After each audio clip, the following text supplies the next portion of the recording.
Nate Peterson. I'm part of Group 5, who also includes Lucas Rogers and Tyler Randall. This week we're presenting on Chapter 13, which is called Architect for Low-Risk Releases. Software architecture problems have caused near-death situations for large companies like LinkedIn, Google, eBay, Amazon, and Etsy. Luckily, these companies were able to migrate to a more modern software architecture that better addressed their current problems and needs. I've already mentioned a few large, well-known companies here, and it's interesting to know that Google and eBay are each on their fifth entire rewrite of their architecture from top to bottom. These companies have followed the principle of evolutionary architecture, allowing them to evolve over time as needed and necessary. The thing we need to understand about software architecture is that whatever architecture a company may be using now may look short-sighted in the future. So we need to keep migrating from the architecture we have now to the architecture we will need in the future. We can continuously improve on our architecture by using different methodologies and patterns, such as the Strangler pattern. All this will help to reverse the downward spiral of less frequent software deployments. So an architecture that enables productivity, testability, and safety. The software architecture that we should be continuously migrating towards is one that is loosely coupled. A loosely coupled architecture, in contrast to a tightly coupled architecture, is one that doesn't impede a developer's productivity, which will allow them to safely make changes. Such an architecture will have a well-defined interface, or has well-defined interfaces that enforce how software modules connect with each other. It will enable small teams to continuously make and deploy small changes. A good example of a loosely coupled architecture is the Google Cloud Data Store. And Google's Cloud Data Store is one of the world's largest NoSQL services in the world, and it is supported by a small team of only 8 developers. This is possible because of the multiple layers of independent and reliable services that are built upon each other. Many organizations utilize loosely coupled architectures because they enable flexibility and scalability, making small or large teams of developers very productive. In architectural archetypes, we compare monoliths versus microservices. Many successful companies, like the ones I've mentioned previously, started out with tightly coupled monolithic architectures. Such architectures are not inherently bad, and they are typically simple at the outset of their lifespan. In many cases, monolithic architectures have helped companies get a foothold in their market. However, monolithic architectures have proven to be very difficult to maintain once they are required to scale beyond their initial size, both in terms of the numbers of customers served as well as the numbers of developers working in the application. When a company outgrows a monolithic architecture, they typically turn to a microservice architecture. And a microservice-based architecture picks up where a monolithic architecture leaves off. It is a true architectural evolution. Microservices will break down all of the components of a monolithic architecture into an independent, simple, scalable services. In many cases, a single team will be responsible for each service in the application architecture. So we want to look at a case study here of how Amazon evolved to a microservices architecture.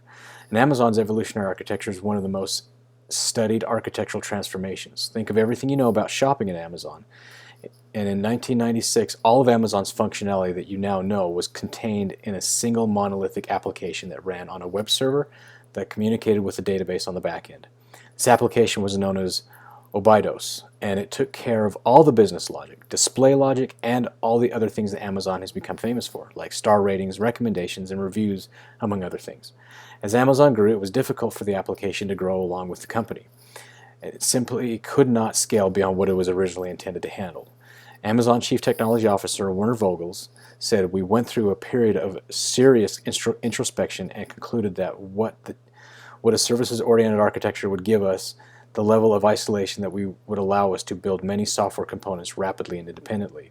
What we can learn from Vogel's experience of deploying a services-oriented architecture at Amazon is, when applied rigorously, strict service orientation achieves a level of ownership and control previously not seen, and it makes performing, scaling, and reliability improvements to your service state possible without involving clients, and enables teams that are wholly responsible for their respective services able to innovate quickly. By Amazon evolving their architecture, they were able to perform 15,000 deployments per day in 2011 and 136,000 deployments per day in 2015. That's pretty amazing. And we want to use the Strangler application pattern to safely evolve our enterprise architecture. And Martin Fowler came up with the term Strangler application after seeing Australian strangler vines overtake their host trees. Similar to the way fresh and new vines replace the original base of the tree, a strangler application's new code is written around the edges of the outdated system in such a way that the old system is eventually strangled and replaced by the new one. We do this by safely decoupling parts of the monolithic system's functionality and wrapping it up as versioned APIs. We continue to decouple functionality from the old, tightly coupled system, all while attempting to avoid reproducing existing functionality in the new architecture. If necessary, some old functionality can remain when it doesn't make sense to put them into a versioned API. Another case study we'd like to talk about is the strangler application pattern at Blackboard Learn. And Blackboard Inc. is an educational institution technology firm. In 2011, their flagship product was still running on a legacy code base that dated back to 1997. In their legacy system, it was observed that lead times and errors kept growing, and their build, integration, and testing processes kept getting more complex. The larger the product got, the worse the outcome was for the customers. In 2012, Blackboard focused on a code re-architecture that used the strangler pattern. The development team worked on creating what they called building blocks. These building blocks were modules of functionality that were decoupled from the monolithic system and accessed via APIs. This led to increased developer productivity, fewer lines of code, increased number of code commits, better code modularity, more independence and freedom for developers, as well as faster and better feedback on their work. In conclusion, we have learned that the architecture that our services operate within dictates how we test and deploy our code. And architecture is one of the top predictors of the productivity of the engineers that work within it. And we must be able to safely migrate from one architecture to another as our needs change as a business. And we use design patterns that can help us migrate between architectures incrementally, enabling us to adapt to changing organizational needs.